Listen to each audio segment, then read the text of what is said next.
Welcome to Leicester Fan TV. Kasper Schmeichel's gone, Reeedy. Tell us the breaking news.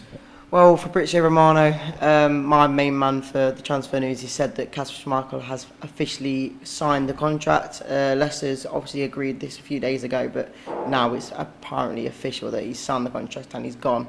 Apparently £1 million, but again, with his wages as well, it's kind of a lot more to put into another player signing.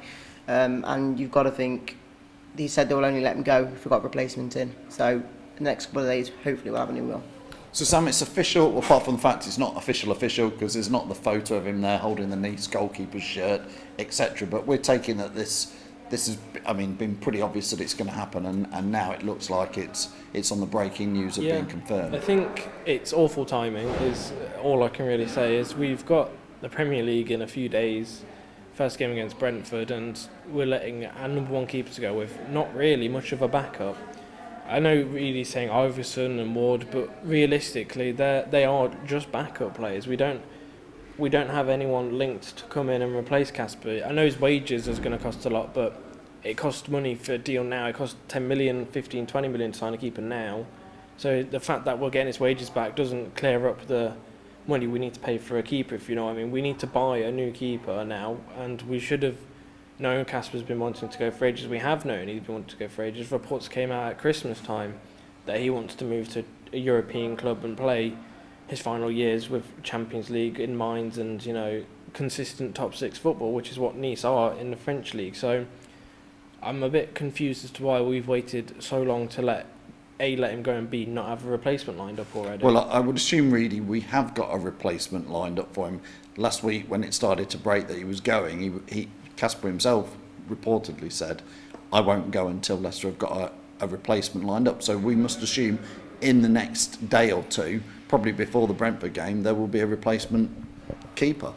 I would have thought so. I think that's maybe the reason why we've waited so long before we have let them go. And to be honest, I don't think if we bring a new keeper, and he will play at Brentford, but it's a very difficult one because, again, you say it was quite a late one to be put down, but maybe Nice has only just come in the last few weeks, so they couldn't come in earlier. So now I think if he goes, he goes. I think if we do bring in a new keeper, he does just start for me on Sunday. Yes, I think he does start, but I don't think he'll be ready in time for the Premier League. I don't know if he will be, but he's just as ready as Ward and Iversen is, because both of them have had no Premier League time really. Ward's played one game with us in the past 5 years in the Premier League, so yes, Ward's played more for us, but this other guy, whoever he is that we bring in, will have hopefully had game time somewhere. And even especially if it's a Premier League keeper, and I'm not saying the Newcastle Dubravka or whatever, but if he does come in, he just slots straight into the team and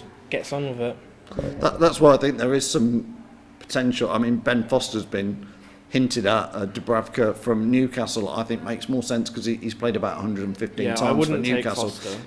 Between Danny Ward and Iversen, Reeedy, they've got one Premier League start. I know what you mean, and I've said that if we didn't bring the replacement in, I think I said that if we don't bring in that replacement in that's that sort of level, I'd maybe back someone like Iversen to have that shot. Yes, it's not the level of Kasper and it's not the experience that we need in a keeper, but if we haven't got that replacement, I think Iversen for me would be kind of the backup just in case. But obviously, I know everyone's saying we do need that level of keeper. I think more keepers. Iversen's number 2 this year. I think that's probably he's probably on the fringes compared to. It'd be number 2 Ward. If a new keeper comes in. I don't think Ward's in front of him now. I think Ward's career is probably not done at Leicester, but I don't think he's not squeezing into that first team. Well, Danny Ward seems very content to just sit on the bench. Yeah, he's one of these. Iversen, in Brendan Rodgers' interview with Owen on BBC Radio Leicester the other day, Brendan Rodgers referred to certain players being just comfortable at the club. Danny Ward just strikes me as no ambition and comfortable because he doesn't want to. He's not bothered about playing. Doing the same thing he was at Liverpool on probably 10, 15 grand more a week than he was with a new contract. So he could have been a good player. I think he's been here for so long. If he was a good keeper, he would have been pushing Kasper out of that spot. But he's clearly not done that in his time. Guys, listen, we've got it's Wednesday today as we're filming this. We've got Wednesday, Thursday, Friday, Saturday. That's 4 days. On Sunday we are opening the Premier League season, I would be really interested to see what everybody watching this says, because in 4 days we kick off at home against Brentford. We've lost our number one keeper, who we've had for 11 years. We've lost our club captain. Yeah. This is pretty chronic timing. Let's hope a keeper comes in, but Kasper's going to be a massive That's loss my problem. around the club. We surely knew he was going. His time was due at Leicester. I think he wanted to go, which is fine. Just I think the But whole 4 days, yeah, Sam, the way 4 the club's days. handled it, it's ridiculous. It's And that's awful. where I honestly think that's a must why we should have a replacement in. Because with 4 days to go, I'm now But letting it is Kasper Leicester. officially go. But you're not giving a replacement very long to settle into a new No, club. you're not. But I think at this point to start the season now, I think we've got to have a replacement ready to go. It is Leicester, though. You'd like to think we would. But You knowing us, think we you probably would, don't. but again, it's so close to being the new start. The new So season. who would that be? Like in my opinion, I've seen the links to the Benfica keeper. I'm not going to say his name because it's such a random one to say. But there's a player from the French league called Lafont. I've been quite a big fan of him the last few years. He plays for Nantes, I think. But I think I think you're more shoutable for someone like the Newcastle keeper, the Bravka, but I probably wouldn't take I think it would be a bit silly of us to go and sign someone who's not playing in the Premier League or even Championship level. I know that's not what we want, but Lafont might be a great player in the French league, but if he comes and has a bad season, it's not easily replaceable. Like Suma had an okay season, but we've had Mendy, Chowdhury, and sometimes Ndidi without injury to change that role.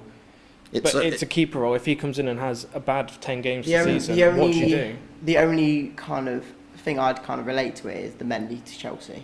It's the same sort of situation where he's come in and absolutely kind of hit the ground running. Yes, it might not be the same for Leicester, but for me, I don't know whether taking a keeper from a lower level team in the Prem and hopefully he does well. I'd rather maybe go from outside the league and maybe he's just if we sign, say, Lafont and he comes in, but he has an awful 10-15 games, then you're stuck with Iversen and Ward.